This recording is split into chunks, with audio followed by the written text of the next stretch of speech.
All right, so welcome everybody to the Janus community call. It's Thursday, April 27th. Just want to make a reminder that this is an external community call, so we'll be talking about upstream backstage as well as our upstream Janus community work. So I know the first thing on our list is we have Ryan Cook here to talk about some of the AAP and backstage integration that he's been thinking of. And maybe Ryan, you could even share a little bit that we'd have kind of validated or started to share that with some external customers as well. So I'll leave it for you. All right, cool. So what I'm going to do is I'm going to kind of share a window in a kind of a video that I did the other day, but I also have the live assets in the background in the case that we wanted to kind of talk through it or go a little bit deeper. So how this all kind of came about is there's some work ongoing to what they call the AWX resource operator. And what that will allow people to do is pretty much throw Kubernetes YAML at this resource operator, which will then define objects within AAP. So when we go back and we think about the whole golden path idea, we potentially could allow and define things within Backstage and Janus to allow for developers an easy pathway to interact with the AAP.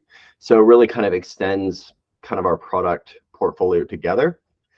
So what we'll do is we'll just kind of jump into what this actually looks like. So as you see here, there is an array of bits that allow you to interact with AAP, create jobs, platform, projects, templates, and even just define like a simple Ansible playbook that would be managed by like your Ansible AAP team. You know, one of the key factors of this whole idea is the fact that we can allow developers to define things past the AAP team for reviews or an automated process, and then, you know, move forward with allowing that AAP team to kind of do other things.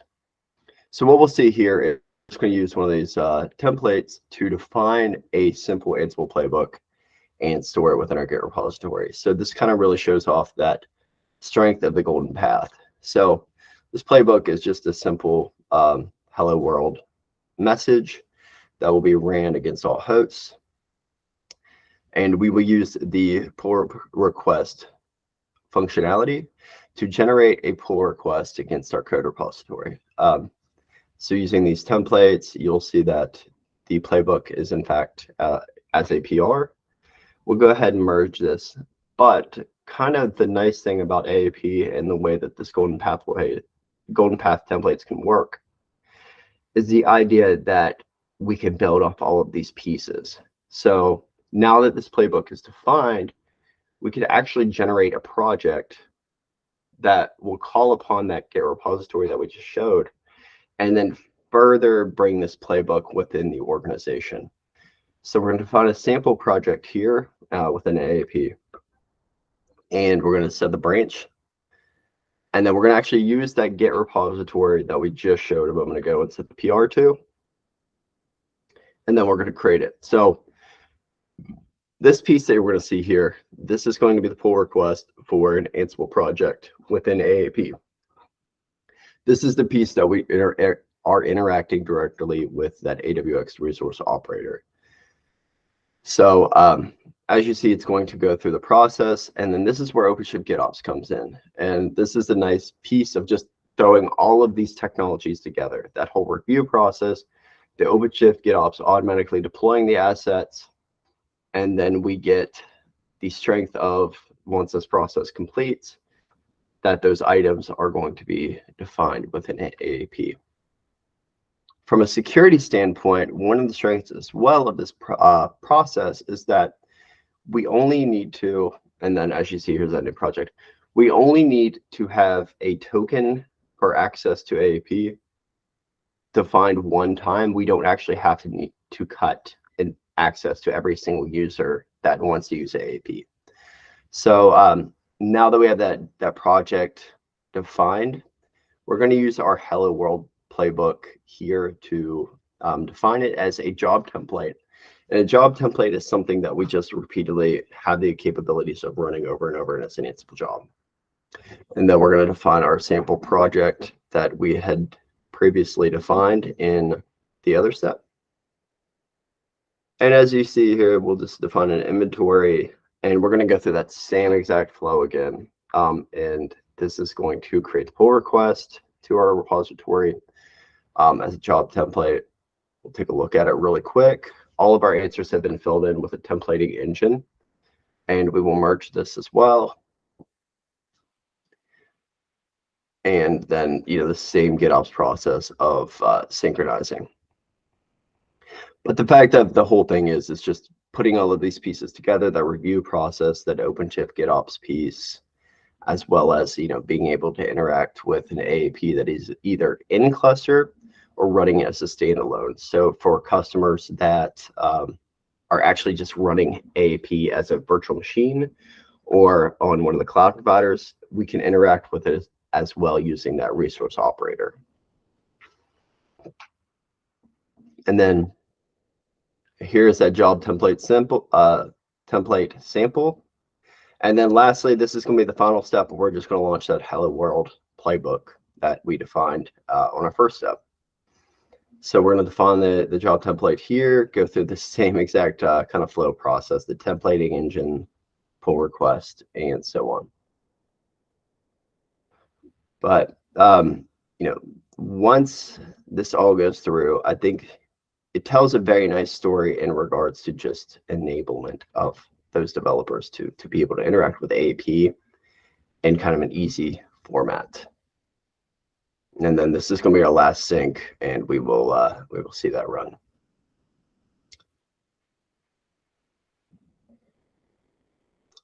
So that sample job is right there. It launches a pod, a Kubernetes job to do the required steps.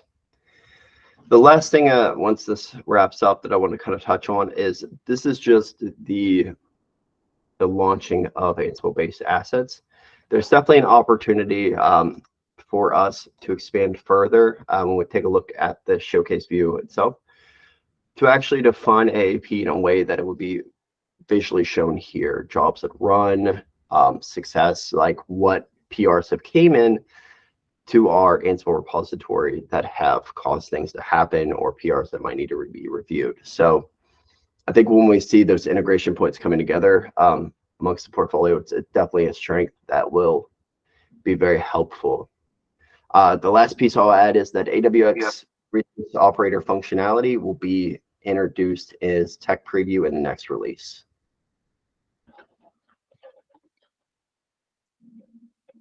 So that's all from the demo side. I'm definitely open to any questions you all may have. Awesome. This is great. And I know we met with a couple of other people from the community side. I don't remember if it was Friday, Monday, where we thought that I think this was well received as well. So we'd love to get any feedback around if this makes sense. Any other directions you think we need to look into?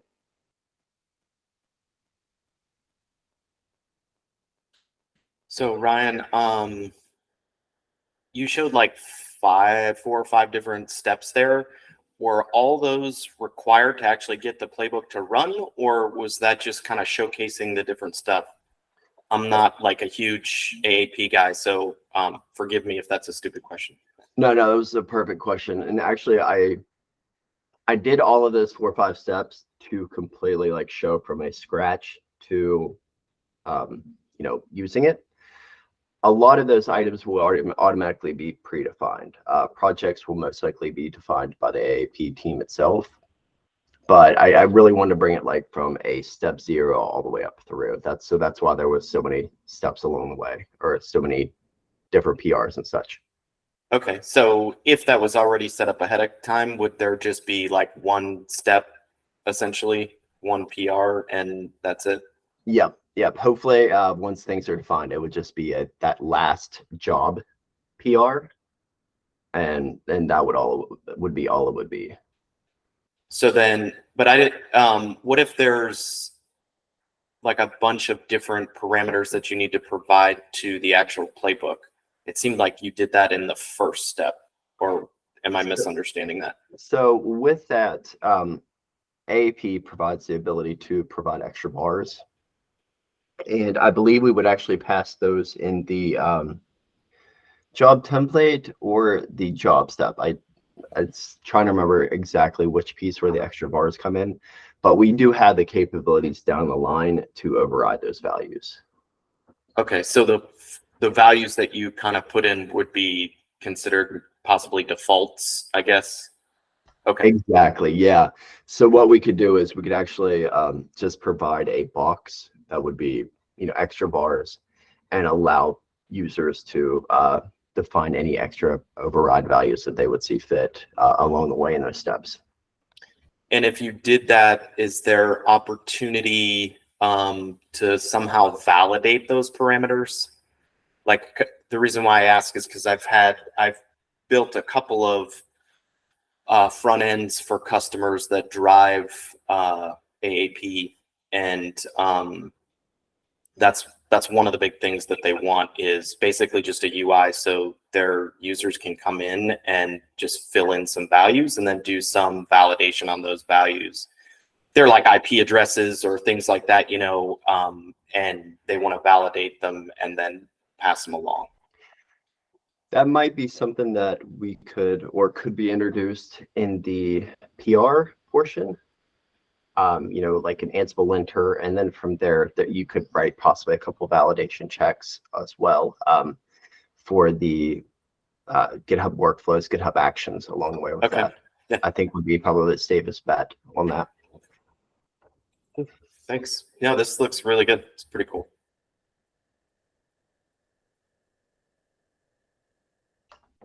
Francisco? Hi. I love what I saw. I have another scenario that it's when you already have a bunch of automation, like for example, day 2 on any Kubernetes environment or something like that, like to create a new namespace or I don't know, enable some networking rule or requesting something like that. I have a bunch of cases when that it's already built by the guys that automate those stuff, but on the developer team, they just want to execute those playbooks, like requesting the execution, right? And check the state of the playbook being executed, right? So that's one scenario that I'm looking here for AAP, like being able to execute, like having a service catalog based on the playbooks that are on AAP, right? And be able to search on those based on my permissions or whatever. That's something that needs to be figured out, but be able to check that catalog and execute that, right? Yeah, and I think that the strength of that is that tech docs functionality in regards to what's out there. I know that Serena mentioned when we first started talking about this as well, of having some of those predefined playbooks defined in tech docs explaining what they actually are, so that developers could see that and know that, hey, this is the one that I should possibly use and reuse. But a lot of those common playbooks that they may need to run, and even going back to Jason's idea with the extra bars, that's something that I guess Backstage team could define within those path templates to allow for those really multiple used ones to be easily kind of filled out to where all a user would need to do is provide those extra variables along the way. And then Serena, I'll go to you. Yeah. Oh, Yeah. sorry. Go ahead, Pancho. Just one thing, in my case, the other scenario is like it's easy to add playbooks, and actually that's what we usually do. We add, I don't know, day 2 playbooks, right? And we say that developers should request new namespaces and should use that playbook. And usually we add something on the top of it, like, I don't know, a Jira ticket or any other system that is responsible for triggering those playbooks, right? For the requesting, right? And so we use a survey, some sort of like the, I don't know, the Jira survey in order to fill the values and trigger the playbooks. We was thinking on something like that, but trigger from backstage, right? So if I, as a developer, go there and I request my namespace with everything on it, like with a GitHub structure and everything using the golden paths, right? But I'm still need a namespace on Kubernetes in order to deploy this, right? So if I want to go to a service catalog to request that namespace, and that should trigger something behind the scenes. I don't want to know what is being triggered because I am a developer. So that needs to be triggered, and I just need to check the state of my request, right? I know that it's possible to trigger a Jira ticket or something like that, but I would like a more tight integration between Backstage directly with AAP. Something that I'm looking.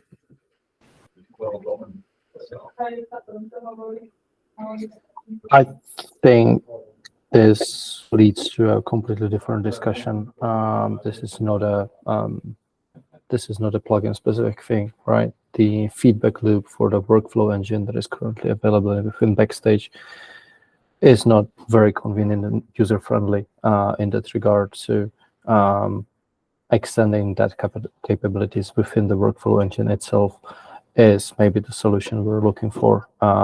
Because right now, basically triggering a GitHub pull request and watching a pull request is a workaround to that not complete parts of the workflow engine.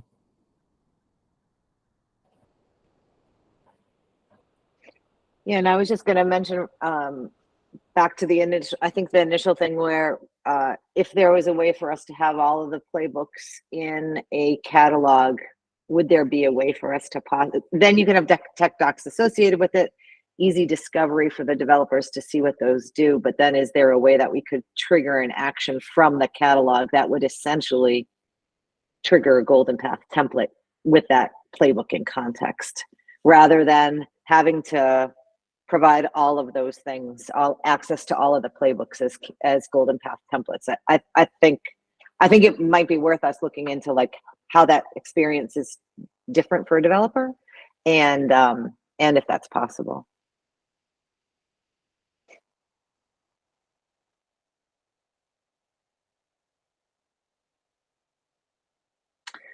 All right. Any other questions or comments or discussion around the AAP stuff? Thanks, Ryan. This is great. Appreciate it. You're welcome. I know there's a few updates that are really easily available inside of the Showcase app that I was just going to share. Usually Christoph is doing this, but I'm going to do it real quickly. One is we do have some updates to the Quay plugin that are now available in here. You can actually, if you go to the notes, I've provided a quick link so you can get right in here. So what we have now is, if you are looking at the Quay tab and you are able to find a tag that has a security scan associated with it, Oleg's done some great work here where you can get all the vulnerabilities associated with that, and even link out to get that specific information. I'm not going to go through that case because I'm not authenticated, sorry. But it does allow you to get that. So that's a great piece and a great addition. So that's now available in the plugin that's been merged. Oleg, I don't know if you want to give any more context on this.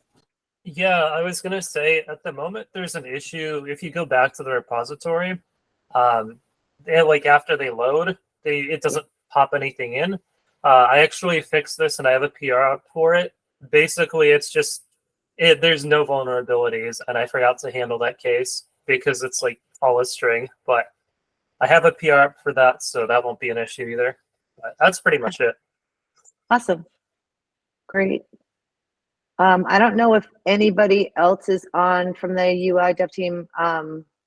I know there was some updates here, so I'm just going to quickly show that we now, the latest updates to topology with the side panel are here. So we have a details tab, so you get just the regular Kubernetes details of that CR, and then there's a tab with resources that are the associated resources, whether it's pod services, ingresses, or routes if there's routes. And we've got that available here as well. I don't remember if when we demoed this before, but we do have the capability of zooming in and out and kind of changes based on the zoom factor, the visualization changes, and that would obviously would be like red if that pod was down, etc. So there's a nice changes here. There's also some more PRs that I think are aligned with this.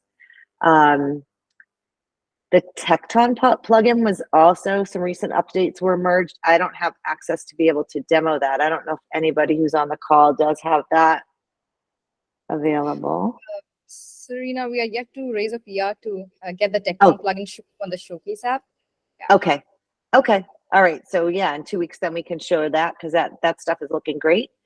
And then there's been some more updates if you wanted to take a look at what we have inside the Backstage Showcase in Docs. There's like just some documentation. One of our advocates has been talking about how to onboard new developers on OpenShift. So I think we might have showed this last time, but there's been some significant changes here too. So that's continuing to be curated, which is awesome. And then I know 2 other topics that have come up for conversation in the last week or 2 were around a plugin for OpenShift's internal image registry. So if you, actually I can share that screen, I'll share my screen again. We do have an issue for this open, and I think we've got some people that have recently started to work on it. So there's a write-up and there's some mock-ups and some discussion around that. We'll add discussion here around possible changes or needs to change what we have here. But we'd love to see, you know, if anybody's got input there, feel free to add comments in the issue. And the other conversation we had throughout the last week or 2 was with Alberto around the Chieli plugin. And there is an issue for that, and there's plans for that, but it's not something that's going to be ready immediately, but it is something that we do see being worked on in the next couple of quarters. And Alberto, correct me if I'm wrong there. So feel free again to add any discussion if you want in this issue. With that, I'm going to stop presenting, maybe ask anybody else, possibly, I don't know, Tom, if you've had any other work that you've done in the last couple of weeks that you want to share, or anybody else who's on the call.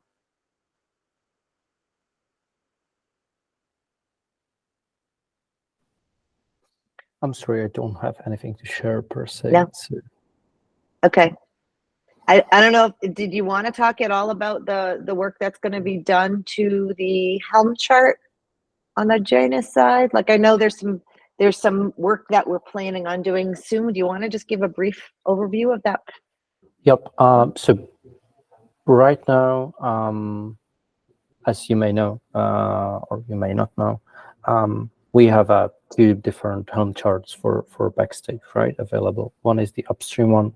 The other is the downstream or midstream within the Janus community that we have, which is basically using the upstream one as a direct dependency. So it allows the same functionality extended in certain ways to allow certain OpenShift specific things.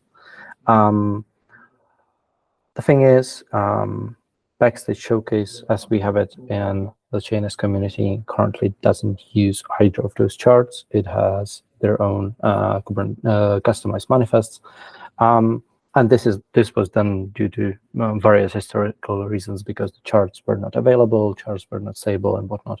So our plan is to migrate to this Janus Helm chart. So we are using our own products, our own fruits of labor. So using the Helm chart that we create and demonstrate that it works through the Backstage Showcase.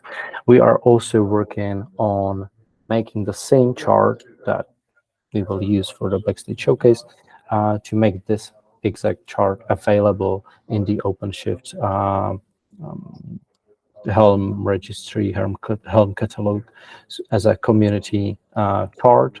So anybody who is using OpenShift or OKD can go into their console and basically consume the same chart as we're using or as we're promoting as the Janus community one. So that's the idea there. We want to get this done hopefully this week, or something around that time frame. The deadline was set for last week and I didn't make it, so the new Your health deadline is came in the this way. week. Too much travel. Yeah. It's all good. Yeah, thanks for sharing that. Yeah, that's great. Is there anybody else on the call have want to talk about something that they have in progress or something that they're interested in that's coming up soon? There's one more thing that we talked about with Francesco, and I've talked about it briefly on various other meetings. I'm working through dependency upgrades on the plugin side, which will make one of our plugins, which is currently incompatible with the newest Backstage version, as Francesco discovered. So we will get that done and merged soon. So we will have all the plugins up to date again. Awesome. All right. All right. Well, it seems like that's all we have for the agenda today. So thanks everybody for joining, and we'll look forward to seeing y'all in 2 weeks. Have a good week. Bye-bye. Have a good one. Bye. Bye.